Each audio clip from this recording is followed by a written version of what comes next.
ఈయన ఏం చేయడు అని. హిట్లర్ నాకు ఆదర్శం అని చెప్పినోడు ఏం చేస్తాడు సార్? హిట్లర్ నాకు ఆదర్శం, హిట్లరే నాకు స్ఫూర్తి. ప్రపంచంలో ఎవడన్నా రావణాసురుడు నాకు స్ఫూర్తి అంటాడా? శ్రీరాముడు నాకు స్ఫూర్తి అంటాడు. రేవంత్ రెడ్డి గారు మాత్రం ఆయనకు చేతులెత్తి మొక్కాలే. నాకు రావణాసురుడు, హిట్లరు, నరకాసురుడు ఇసొంటి వాళ్ళే నాకు స్ఫూర్తి అంటున్నాడు. ఇక ఆయన నుంచి ఏం ఆశిస్తాం మనం? పెద్దగా ఆశించేందుకు ఏం లేదు. కానీ ఒకటి మాత్రం పక్కా, సినిమా ఇవాళ రేపు ఎట్లాంటి రోజులు అంటే మన పిల్లలు ఎంత హుషారున్నారంటే ఆ యూట్యూబ్లో ట్రైలర్ వచ్చిందో లేదో సినిమా హిట్టా ఫట్టా చెప్తున్నారు. ట్రైలర్ చూసే చెప్తారు. ఇక అసొంటిది నేను సినిమా ఇంటర్వెల్ దాకా అయ్యేపాయ, 50% ఒడిసేపాయ. ఇంటర్వెల్ దాకా చూసినాం, డిజాస్టర్. First half disaster. ఇక సెకండ్ హాఫ్ చూస్తే అంతకంటే ఏం ఆశ అయితే కనబడతలేదు. కొత్తదనం ఏమి లేదు. గవే తిట్లు, గవే బూతులు. రోజు తెల్లారలేస్తే కేసీఆర్ గారు జపం చేసుడు, తెల్లారలేస్తే కేసీఆర్ని తిట్టుడు, మన మీద వాడు ఏడుసుడు, ముఖం బాగాలేకపోతే అద్దం బల కొట్టుకున్నట్టు పరిపాలన చేత కాదు, మన మీద వాడి ఏడుసుడు. మీరు ఒక్క మాట దయచేసి ఆలోచన చేయండి. ఎప్పుడన్నా ఇన్నమా ఏదైనా ముఖ్యమంత్రి నోట్లకెళ్ళి ఈ మాటలు? ఎంతమంది ముఖ్యమంత్రులను చూసినాం? ఎన్టీ రామారావు గారిని చూసినాం, జనార్దన్ రెడ్డి గారు, విజయభాస్కర్ రెడ్డి గారు, మర్రి చెన్నారెడ్డి గారు, రోసయ్య గారు, డాక్టర్ వైఎస్ రాజశేఖర్ రెడ్డి గారు, కిరణ్ కుమార్ రెడ్డి గారు, కేసీఆర్ గారు, ఇంతమందిని చూసినాం. ఈ ముఖ్యమంత్రి గారి మాటలు ఎట్లున్నాయి? మన ఆదిలాబాద్కి పోయిండు. ఈయనని ఎవరు చెప్పమన్నారు అసలు 100 రోజుల్లో 6 గ్యారెంటీలు అమలు చేస్తా అని? మీ ఎమ్మెల్యే ఆది శ్రీనివాస్ని ఎవడు అడిగిండు? బాండ్ పేపర్ మీద రాసి జేమ్స్ బాండ్ లెక్క అన్ని చేసి తాను ఎవడు రాసిమనండి? రాసినవు. 100 రోజుల్లో 6 గ్యారెంటీలను నరికినవు. మరి ఏమైంది నాయన అంటే మన ముఖ్యమంత్రి గారు చెప్తున్నారు ఆదిలాబాద్లో 100 రోజుల్లో ఎంత పెద్ద కండలు తిరిగినా పైల్వానైనా పిల్లలు ముట్టిస్తాడే. మనకు తెలియదా 3 నెలల పిల్లలు పుట్టరా అని? అంటే గట్లా మాట్లాడచ్చా ఒక ముఖ్యమంత్రి?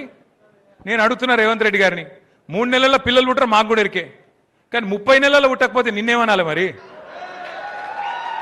30 నెలలు అయిపోయింది కదా, నువ్వే చెప్తివి కదా 3 నెలలనే ఇది చేస్తా అది చేస్తా, అల్లం బెల్లం మోసేతికి బెల్లం పెడితివి, అధికారంలోకి వస్తేవి కూర్చుంటివి. ఇలా ఏమైంది రాబోయే అంటే గట్టిగా అన్నావు అనుకో. ఏమైనా రేవంత్ రెడ్డి గారు, రైతు బంధు ఆడవైంది అంటే నీ లాగుల తొండలు ఇడిచిపెడతా. గట్టిగా అడిగినావు అనుకో. ఏమైనా 4000 పెన్షన్ అంటే నీ గుడ్లు వీకి గోటీలు ఆడతా. ఇక ఇంకొకటి నేర్చుకున్నాడు. ఏమన్నా అంటే కేసీఆర్ అప్లపాలు చేసిపోయిండు, కేసీఆర్ అప్లపాలు చేసిపోయిండు, నాశనం చేసిపోయిండు, మొత్తం ఖాళీ సిప్పించిండు. నేనేం చేయాలి? కేసీఆర్ అప్లపాలు చేసినాడు.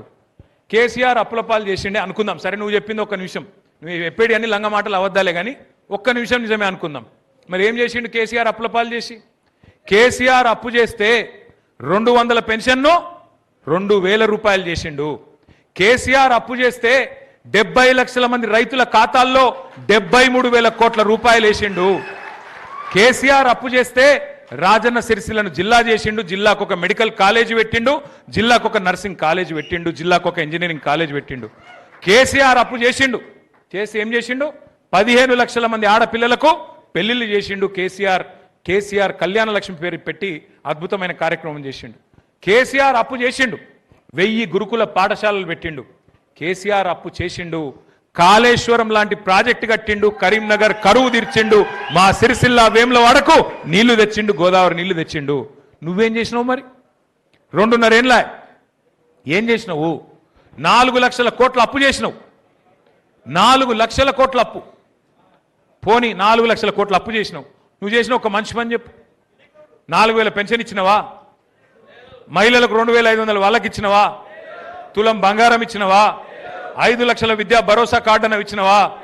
10వ తరగతి పాస్ అయితే 10,000, 12వ తరగతి పాస్ అయితే 25,000, డిగ్రీ పాస్ అయితే 50,000, పోస్ట్ గ్రాడ్యుయేషన్ అయితే 1,00,000 రూపాయలు ఒకళ్ళకి ఇచ్చినవా? మరి ఏం చేసినావు? రైతు బంధు బంద్ అయింది. రైతు బంధు బంద్ అయింది. రాహుల్ బంధు మాత్రం జోరుగా నడుస్తుంది. ఈయన రెగ్యులర్ సీఎం కాదు, రెన్యువల్ సీఎం. నెల నెల రెన్యువల్ కావాలంటే ఆడ పైసలు పెట్టాలి, లేకపోతే నడవదు. నేను షబ్బీర్ అలీ సాబ్ చెప్పిండు పాపం. షబ్బీర్ అలీ సాబ్ నిన్న నిజాయితీగా చెప్పిండు. ఏమన్నాడు? పైసలు తీసుకొని కాంగ్రెస్లో ఆయన అన్ని అమ్ముకుంటారు అని చెప్పిండు. వాస్తవం. ఆ రోజు కోమటిరెడ్డి వెంకటరెడ్డి గారు చెప్పిండు 50 కోట్లకు పీసీసీ అధ్యక్ష పదవి అమ్ముకున్నారని. మరి ఇప్పుడు ముఖ్యమంత్రి పదవి కూడా అమ్ముకున్నారు కాబట్టి రాహుల్ గాంధీ కూడా ఏమి చేయలేని అశక్తతలో ఉన్నాడు. మీనాక్షి నటరాజన్ గారు సిన్సియర్ లీడర్ ఆమె, పాపం ఆమెకి ఇక్కడ ఇన్ఛార్జ్ ఉంటే రేవంత్ రెడ్డితో ఏదో మొత్తానికి ఏదో పంచాయతీ పడ్డది. నువ్వు ఇట్లా గరీబోల ఇండ్లు గుల్లగొట్టకని చెప్పిందట ఆమె. గరీబోల ఇండ్లు గుల్లగొట్టక మంచి పద్ధతి కాదు. మూసీ పేరు మీద, హైడ్రా పేరు మీద నాశనం చేస్తున్నావు, పార్టీకి చెడ్డ పేరు వస్తున్నది, నువ్వు చెయ్యకు అని చెప్పిందట. పగబట్టిండు. పగబట్టి ఏం చేసిండు మోక కోసం చూసిండు ఆయనతో బీజేపీలకు ఉప్పందించిండు ఆమె నామినేషన్ కూడా ఎగరగొట్టిండు ఆమె మీద దొంగ కేసు పెట్టిండ్రు పెట్టి ఆ కేసు ఆయనతో వాళ్ళకు ఉప్పందించి ఆమె